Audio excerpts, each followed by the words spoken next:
Dr. Cecil Cinco, a licensed optometrist, practicing for 30 years already. I live in Quezon City, pero dito sa Bulacan yung clinic ko. I love my job to help people na malalabo yung eyes. Alam naman natin na importante yung mata natin, no? In our daily lives, yung mga patient na nagpupunta dito, they are concerned na malabo yung mata nila.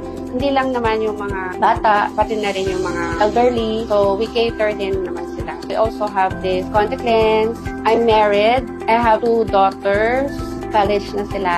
Sa mother, syempre, gigising ka sa umaga, you have to take care of your family, mga gawaing bahay din at the same time. Pero syempre, sa everyday na ginagawa natin, kamay natin, ito mas gamit na gamit natin siya, di ba? Pag dito sa work and then sa house, yung finger ko kasi, parang meron ako nararamdaman na pain. Nung hindi ko na siya talaga matiis, I consulted a doctor.